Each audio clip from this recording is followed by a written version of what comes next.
Hey guys, welcome back. I'm Brandon Scott, your trusted realtor, and we are back with another amazing episode. Today, we'll spend some time talking through the history of housing and really begin to help you understand why I'm so passionate about the subject. Why fair housing? Well, I tell the story in part on my TikTok channel about the assassination of Dr. Martin Luther King and how that began the catalyst for fair housing legislation. Now, if you want me to tell that story here, leave a note in the comments and I'll do that. But for me, history within the frame of perspective is truly important. So this video will be far too long to go into the details. So I'll run through some summaries about historical facts regarding housing policy and framework that you should know that's going to really frame the discussion you and I are going to have. Now, the right of a Black person to own a home in the United States has a complex history. Now, while were no laws explicitly prohibiting people from owning property in the entirety of the United States, there were numerous laws and social barriers that were erected to make it extremely difficult for them to do so. So let's split this up into three parts very quickly: before, past, or post, and after. So before the Civil War, in the northern states, Black people could legally own property, but this was not the case in many southern states where enslavement was prevalent. Now, post the Civil War and the Reconstruction era, which is going to give us about 1865 to 1877, after the Civil War, during the Reconstruction era, laws were enacted to grant civil rights to formerly enslaved people, which included the right to own property. However, the actual practice of these rights were heavily obstructed by systematic racism, discriminatory policies, and violence.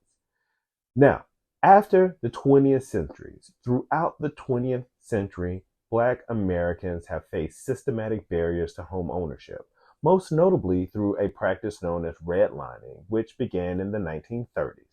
Now, redlining involves systematically denying loans and insurance to people based on their race and the racial composition of their neighborhood.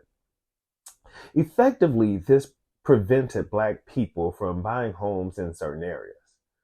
So we moved into 1968. The Fair Housing Act is enacted and it prohibited discrimination concerning the sale, rental, financing of housing based on race, religion, national origin, and sex. This act is often cited as a significant legal turning point in ensuring that Black people could exercise their right to own a home without facing legal discrimination. So while Black people have technically been able to own homes for many years, the actual ability to do so without facing significant barriers was greatly enhanced by the Fair Housing Act in 1968. Therefore, it has been roughly 55 years since the Fair Housing Act was enacted, and that's about the time frame that actively most African Americans have had or Blacks have had the right to own a home. So today we're going to focus on unveiling the milestones, the evolution of Fair Housing Act and its impact on society. So let's get started. We celebrate the strides, we acknowledge the struggle, and dive into the transformative journey of the Fair Housing Act.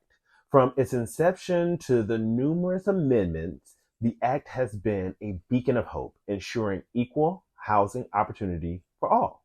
So let's embark on a captivating journey through time, exploring the pivotal moments that have shaped and fortified fair housing laws in the United States. Specifically, launching the era of fair housing begins with, as I mentioned in the opening, the 1968 Fair Housing Act, which burst onto the scene, igniting a revolutionary wave against housing discrimination. But did you know the act was signed into law just 7 days after the assassination of Dr. Martin Luther King Jr.? So it really was honoring his fervent advocacy for equal housing opportunities. Then, in 1974, there was a move toward empowering women in the housing sector. Yes, women. Now, the Housing and Community Development Act didn't just stop at adding the word sex to the protected classes. It was a monumental stride towards dismantling the barriers that women face, from sexual harassment to stereotyping by landlords and sellers. A little known fact that this amendment was a nod towards the burgeoning feminist movement of the time, and it really was amplifying the voices of advocating for women's rights. Prior to this act, it was not unlawful to deny property to a woman because she was single, or for a landlord to have a woman sign a waiver from giving birth if they were buying a house. So time goes on, and we get to the Equal Credit Opportunity Act. Now, this was a game changer because it ensured equal access to credit, not merely a policy change. It was a societal shift. This act didn't just prohibit discrimination, it mandated it. It mandated transparency from lenders and ensured that every credit application was acknowledged and justified, establishing a new norm of accountability and fairness in financial dealings. So this opened the doors for all of the Fair Housing Amendment Acts of 1988 by adding things or terms like familiar status and disability to the protected classes. This act didn't just expand protections, it embraced inclusivity and accessibility in housing, ensuring that everyone, regardless of their physical or mental abilities, had a place to call home. So Housing for Older Persons Act, which is called HOPA, it safeguarded the elderly. HOPA was not merely an exemption from familiar status discrimination. It was a commitment to provide safe, suitable, and supporting housing environments for elderly, ensuring that age was not a barrier to the quality of living. So, the journey of the Fair Housing Act is truly a testament to the relentless pursuit of equality and justice in housing. For its roots in the civil rights movements to the continuous amendments ensuring its relevance and efficiency, the Act has been a dynamic, evolving entity, adapting to the needs of the time and to the people that it serves. So if you want to dive deeper into the world of real estate, housing laws, and more, be sure to like, follow, and subscribe to my channel here, Realty DMV, and I'm Brandon, your trusted realtor. Make sure you stay tuned so you can stay tuned in to all of the real estate around you. Take care.